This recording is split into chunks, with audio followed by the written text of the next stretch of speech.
दक्षिण कन्नड़ स्थित कुक्के श्री सुब्रमण्य मंदिर में आयोजित चंपा षष्ठी ब्रह्म रथोत्सव में हजारों की संख्या में भक्तों ने भाग लिया। भगवान सुब्रमण्य को समर्पित इस वार्षिक उत्सव के दौरान मंदिर प्रशासन ने विशेष अनुष्ठानों और रथोत्सव का आयोजन किया। कर्नाटक सहित पड़ोसी राज्यों से भी बड़ी संख्या में श्रद्धालु पहुंचे, जिससे मंदिर परिसर में विशाल भीड़ उमड़ पड़ी।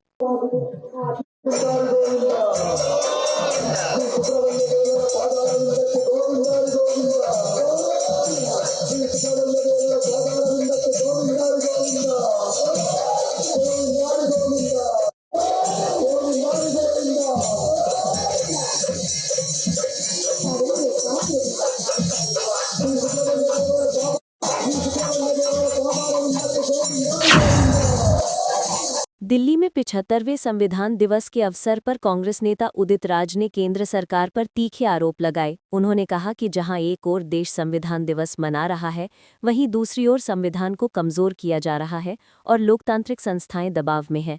उदित राज के अनुसार 2014 के बाद भारत की ताकत और अंतर्राष्ट्रीय प्रतिष्ठा लगातार घट रही है, जिसका कारण सरकार की झूठ पर आधारित राजनीति और कमजोर कूटनीति है। उन्होंने चीन द्वारा अरुणाचल प्रदेश की जमीन पर कब्जा और वहां गांव बसाए जाने का मुद्दा उठाते हुए कहा कि सरकार इस पर न संसद में स्पष्ट जवाब देती है और न ही अंतर्राष्ट्रीय मंचों पर चीन को कड़े शब्दों में चुनौती देती है।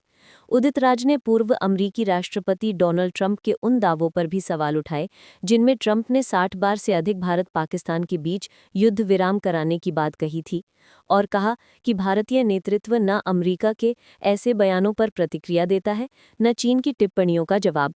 उन्होंने इस स्थिति को देश के लिए शर्मनाक बताते हुए कहा कि सत्ता पक्ष विदेश नीति को लेकर जिम्मेदार नहीं है। संविधान दिवस पर दिए इस बयान ने राजनीतिक माहौल को और गर्म कर दिया है। जहां कांग्रेस सरकार को दोषी ठहरा रही है, वहीं भाजपा इन आरोपों को राजनीति से प्रेरित बताकर खारिज कर रही है। कि हम संविधान को आंच नहीं आने देंगे।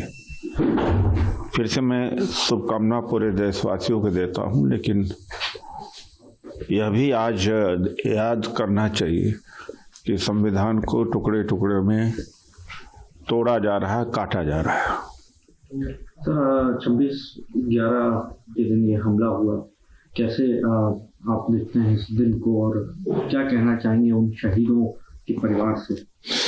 देखिए, तो संविधान दिवस से जोड़ के नहीं देखना चाहिए। वो तो किसी समय भी आतंकवादी गतिविधि हो सकती है। जो गैर संवैधानिक ताकतें हैं वो संविधान दिवस नहीं देखती हैं, क्योंकि अगर देखा जाए, तारीखें देखा जाए, तो हमला कई तारीखों पर हुआ है जब वे और भी महत्वपूर्ण अवसर रहे हैं। लेकिन संविधान ऐसी चीज़ों के लिए जगह देता नहीं। यह भी एक संविधान के ऊपर हमला था। यानी जो भी कानून से बाहर जाकर के गतिविधि करेगा वो संविधान सम्मत नहीं होगा। देखिए, ऐसी ताकतें सफल नहीं हुई और जिन्होंने कुर्बानी दी उनके लिए सत नमन। सर,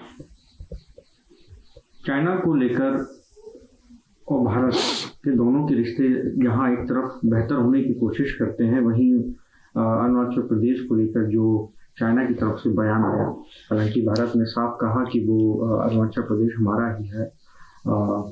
कैसे इन बयानों को आप देखते हैं? क्या आपको लगता है कि चीन जो है वो हमें डराने की, धमकाने की कोशिश कर रहा है? ये भारत 2014 के बाद ही क्यों कमजोर होने लगा, झुकने लगा दुनिया के सामने?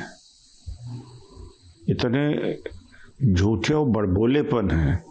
हमारे देश के रक्षा मंत्री तो बोलने में शर्म भी नहीं आई कि भारत की सीमा कभी भी बदल सकती है। अरे, बोलने के पहले शर्म भी आनी चाहिए। यानी सिंध को लेकर यहाँ संभाल तो पा नहीं रहे हो। अरुणाचल में गांव बसा दिए गए हैं। तापिर गांव सांसद बीजेपी के खुद पार्लियामेंट में कहा, और बीजेपी के सपोर्टर लेह लद्दाख में ही कहे कि जहां भारत की ज़मीन थी वहाँ पर चीन ने कब्जा लिया है और ट्रंप ने 60 बार से ज़्यादा कह दिया कि हमने तो दबाव बना के मोदी जी के ऊपर भारत पाक युद्ध रुकवाया है। यानी इतनी बेशर्मी, इतने बड़े भोलेपन। और चीन के विदेश मंत्री आज सुबह ही देख रहा था, कहा अरुणाचल भारत का हिस्सा नहीं है, लेकिन कायर प्रधानमंत्री के जुबान से एक शब्द नहीं निकलता है। खुद के प्रधानमंत्री जी न कभी ट्रंप का जवाब देते हैं, न शी जिनपिंग का जवाब देते हैं, न चाइना का जवाब देते, और दूसरे देश अंतर्राष्ट्रीय सम्मेलनों में जाकर खी करते हैं। इतना गुस्सा। तिरुवनंतपुरम में केरल के शिक्षा मंत्री वी शिवनकुट्टी द्वारा छात्रों की आगामी परीक्षाओं को लेकर व्यक्त की गई चिंता के बाद जिला कलेक्टर अनु कुमारी ने आश्वासन दिया कि किसी भी स्वैच्छिक गतिविधि से छात्रों की पढ़ाई प्रभावित नहीं होने दी जाएगी। कलेक्टर ने बताया कि मंत्री ने उन्हें फोन कर कहा था कि अगले सप्ताह परीक्षाएं होने के कारण छात्रों की पढ़ाई पर कोई असर नहीं पड़ना चाहिए और इसी के अनुरूप प्रशासन कदम उठाएगा। उन्होंने स्पष्ट किया कि मौजूदा स्वयंसेवी गतिविधियों में ज्यादातर कॉलेज के प्रथम वर्ष के छात्र हिस्सा ले रहे हैं, जबकि द्वितीय और तृतीय वर्ष के विद्यार्थियों की परीक्षाएं चल रही हैं। ये पूरी तरह स्वैच्छिक पहल है और केवल वही छात्र शामिल हो रहे हैं जिनके पास समय है और जो स्वयं योगदान देना चाहते हैं। कलेक्टर ने कहा कि एनएसएस या स्कूल के वे छात्र जिनकी परीक्षाएं निकट हैं, उन्हें इन गतिविधियों से दूर रखा जाएगा। उन्होंने ये भी कहा कि शिक्षा मंत्री की चिंता को ध्यान में रखते हुए जल्द ही स्पष्ट दिशा निर्देश जारी किए जाएंगे ताकि छात्रों की पढ़ाई और सेवा गतिविधियों के बीच संतुलन बना रहे। Respected Education Minister had given me also a call, and he was saying that children are going to have exam in the next week. So next week onwards, since they have exams, so their study should not be impacted. So yes, we do take note of that, and the way I want to respond to that is most of our volunteers are college students, and within college also second and third year students are having exams. So it is mostly first year students who have come forward. Secondly, it is a completely voluntary activity. So the students who do have time available, who want to contribute, they're more than welcome to come forward and support. But nowhere we would want that their studies should get impacted. Now I'll give further directions that NSS students or the school students who are going to have exams can be avoided. Kangra Himachal Pradesh से Bharatiya Janata party Bhajpa नेता और सांसद अनुराग ठाकुर ने पश्चिम बंगाल की मुख्यमंत्री ममता बनर्जी के हालिया बयान पर प्रतिक्रिया दी। अनुराग ठाकुर ने कहा कि जनता अब तैयार है कि वो ममता बनर्जी और उनके नेतृत्व वाली सरकार को सत्ता से बाहर करे। उनके अनुसार ममता का ये बयान आगामी चुनाव में हार की आशंका और निराशा का संकेत है।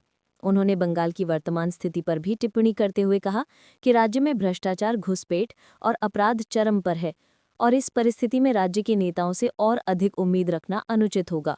उन्होंने राहुल गांधी द्वारा लगाए गए आरोपों का जिक्र करते हुए कहा कि इसके बावजूद एनडीए ने बिहार में जनादेश प्राप्त किया और अब बंगाल की बारी है। अनुराग ठाकुर के अनुसार ये जनता की जागरूकता और मतदान ही तय करेगा कि भ्रष्टाचार और आपराधिक गतिविधियों से प्रभावित बंगाल में सत्ता परिवर्तन होगा। उनके बयान ने राजनीतिक गलियारों में हलचल पैदा कर दी है और आगामी चुनाव से पहले सियासी वातावरण को और गर्मा दिया है।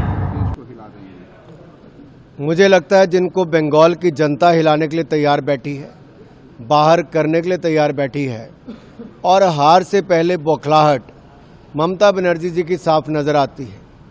जिस राज्य में भ्रष्टाचार, हत्या का बोलबाला हो, घुसपैठियों को संरक्षण मिल रहा हो, चुनाव से पहले हार दिख रही हो, वो इस तरह की धमकी ही दे सकती हैं और हर बार बहाने ढूंढते हैं।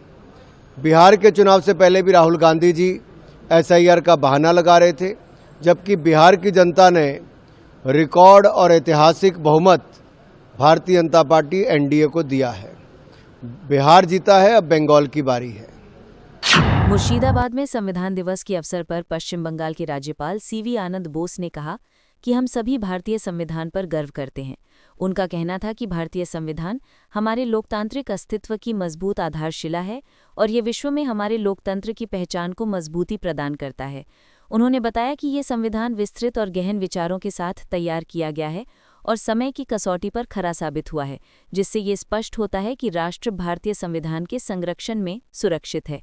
राज्यपाल ने ये भी कहा कि संविधान केवल एक कानूनी दस्तावेज नहीं है, बल्कि ये देश की विविधता, न्याय और समानता का प्रतीक है और लोकतांत्रिक मूल्यों को स्थायी रूप से बनाए रखने में सहायक है। We are all proud about the Constitution of India. It forms the bulwark of our democratic existence in the world.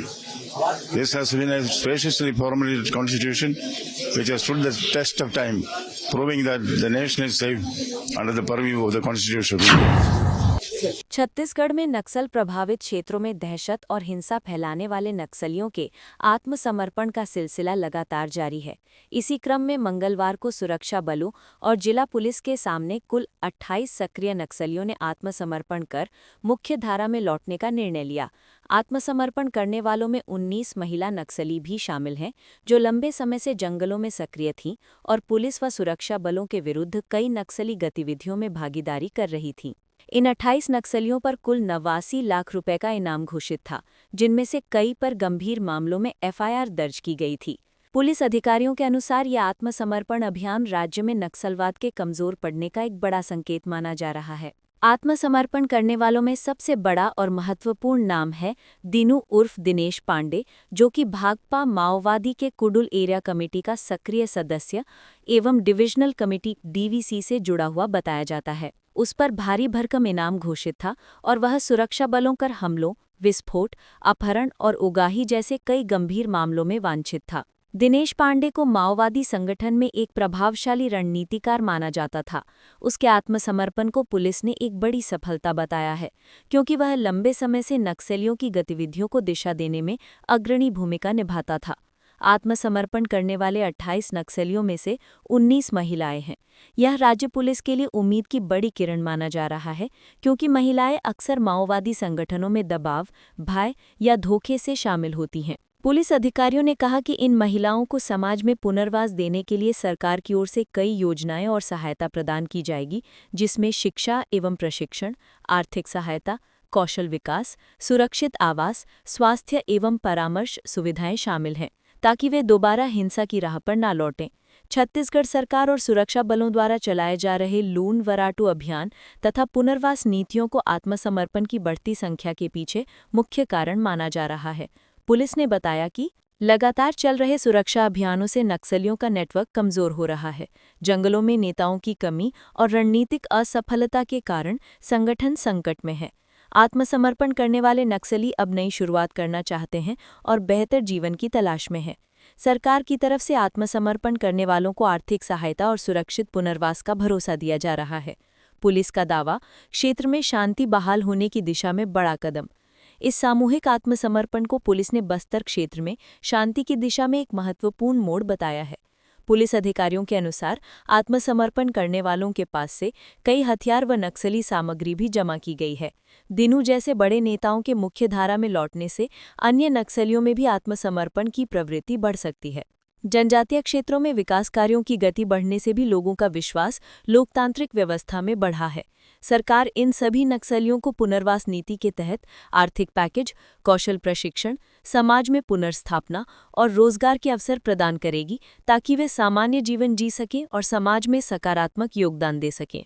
Haryana के मुख्यमंत्री नायब सिंह सैनी ने कहा कि ये हमारे लिए गर्व का दिन है। उन्होंने बताया कि डॉक्टर भीमराव अंबेडकर और उनकी पूरी समिति ने भारत के पवित्र संविधान का प्रारूप तैयार किया। ये हमारे लिए गौरव की बात है कि देश और इसके लोग संविधान के तहत आगे बढ़ रहे हैं। मुख्यमंत्री ने कहा कि आज देश तेजी से विकास की ओर बढ़ रहा है और ये संविधान ही है जिसकी वजह से भारत नई ऊंचाइयों को छू रहा है। उन्होंने ये भी कहा कि प्रत्येक नागरिक इस संविधान के कारण सुरक्षित महसूस करता है और संविधान हर व्यक्ति की सुरक्षा सुनिश्चित करता है। आज हम सब के लिए बहुत ही गौरव का दिन है कि आज भारत का संविधान डॉक्टर भीमराव अंबेडकर जी और उनकी पूरी कमेटी के सभी मेंबरान, उनके नेतृत्व में भारत को एक पवित्र संविधान वो दिया है। और आज हम सब के लिए ये गर्व का विषय है कि देश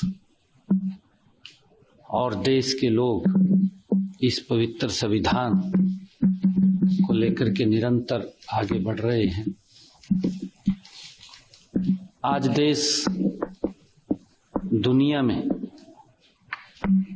जिस प्रकार से आगे बढ़ रहा है, गति से बढ़ रहा है, ये हमारे पवित्र संविधान का ही कमाल है कि भारत विकास की ऊंचाइयों को छू रहा है। इस पवित्र संविधान से हर व्यक्ति अपने आप को सुरक्षित महसूस करता है और हर व्यक्ति की रक्षा सुरक्षा करना ये संविधान ने सुनिश्चित किया है।